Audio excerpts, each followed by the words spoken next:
साथियों, महाराष्ट्र के इस चुनाव ने इंडी वालों का या गाड़ी वालों का दो मुहा चेहरा भी देश के सामने खोल करके रख दिया है।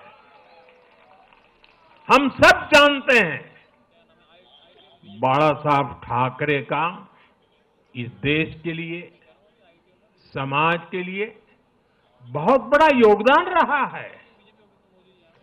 कांग्रेस ने सत्ता के लालच में उनकी पार्टी के एक धड़े को साथ में तो ले लिया, तस्वीरें भी निकाल दी, लेकिन कांग्रेस का कोई नेता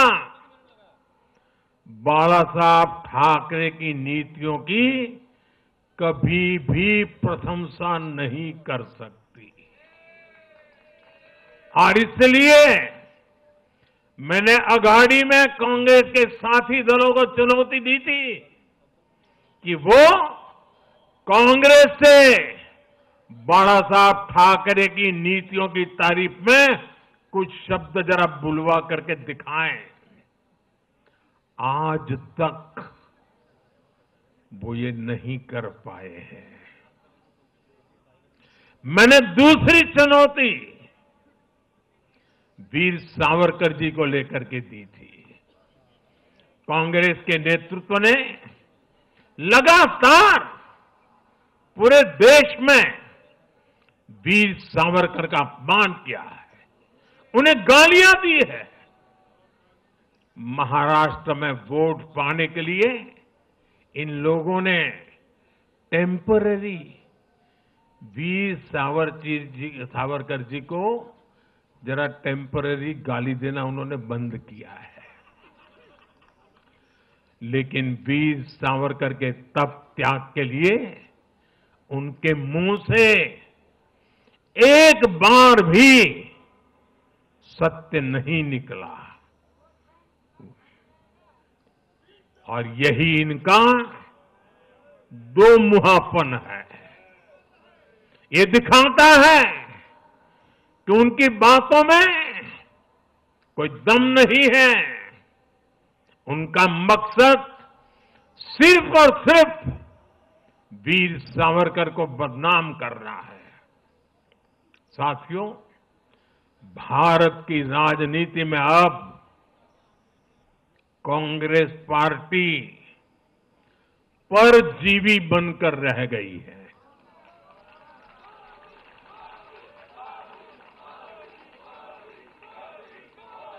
कांग्रेस पार्टी के लिए अब अपने दम पर सरकार बनाना लगातार मुश्किल हो रहा है।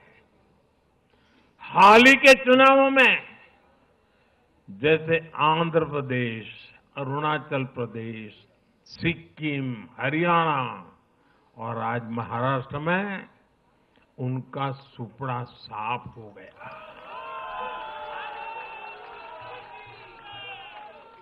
कांग्रेस की घिसी पीटी विभाजनकारी राजनीति फेल हो रही है, लेकिन फिर भी कांग्रेस का अहंकार देखिए, उसका अहंकार 7वें आसमान पर है।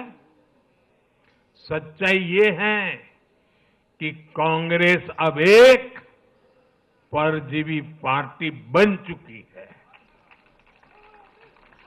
कांग्रेस सिर्फ अपनी ही नहीं बल्कि अपने साथियों की नाव को भी डुबो देती है। आज महाराष्ट्र में भी हमने यही देखा है। महाराष्ट्र में कांग्रेस और उसके गठबंधन ने महाराष्ट्र की हर 5 में से 4 सीट हार गई। अघाड़ी के हर घटक का स्ट्राइक रेट 20% से भी नीचे है। ये दिखाता है कि कांग्रेस खुद भी डूबती है और दूसरों को भी डुबोती है। महाराष्ट्र में सबसे ज्यादा सीटों पर कांग्रेस चुनाव लड़ी, उतनी ही बड़ी हार इनके सहयोगियों वालों को भी मिली। वो तो अच्छा है कि यूपी जैसे राज्यों में कांग्रेस के सहयोगियों ने उससे जान छुड़ा ली, वरना वहां भी कांग्रेस के सहयोगियों को लेने के देने पड़ जाते। साथियों, सत्ता भूख में कांग्रेस के परिवार ने संविधान की पंथ निरपेक्षता की भावना को चूर चूर कर दिया है। हमारे संविधान निर्माताओं ने उस समय 47 में विभाजन की विभीषिका के बीच भी हिंदू संस्कार और परंपरा को जीते हुए पंथ निरपेक्षता की राह को चुना था।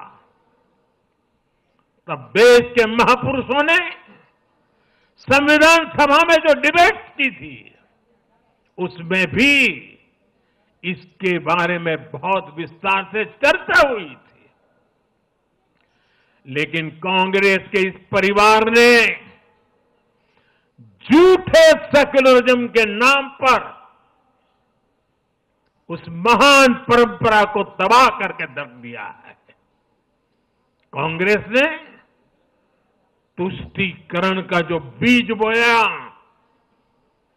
वो संविधान निर्माताओं के साथ बहुत बड़ा विश्वासघात है। और ये विश्वासघात मैं बहुत जिम्मेवारी के साथ बोल रहा हूं। संविधान के साथ इस परिवार का विश्वासघात है। दशकों तक कांग्रेस ने देश में यही खेल खेला। कांग्रेस ने तुष्टीकरण के लिए कानून बनाए, सुप्रीम कोर्ट के आदेश तक की परवाह नहीं की। इसका एक उदाहरण वक्फ बोर्ड है। दिल्ली के लोग तो चौंक जाएंगे। हालात ये थी कि 2014 में इन लोगों ने सरकार से जाते जाते दिल्ली के आसपास की अनेक संपत्तियां वक्फ बोर्ड को सौंप दी थी। बाबा साहब आंबेडकर जी ने जो संविधान हमें दिया है ना, जिस संविधान की रक्षा के लिए हम प्रतिबद्ध है, संविधान में वक्फ कानून का कोई स्थान ही नहीं है। लेकिन फिर भी कांग्रेस ने तुष्टीकरण के लिए वक्फ बोर्ड जैसी व्यवस्था पैदा कर दी। ये इसलिए किया गया ताकि कांग्रेस के परिवार का वोट बैंक बढ़ सके। पात्र वीक फेस्टिवल सेल 15,000 पर्यंत संगे संगे कैशबैक तापुनी सहज किस्ती बिना सुध और जीरो डाउन पेमेंट रे केवल पात्र इलेक्ट्रॉनिक्स रे सबुठ भलो प्राइस पात्र इलेक्ट्रॉनिक्स।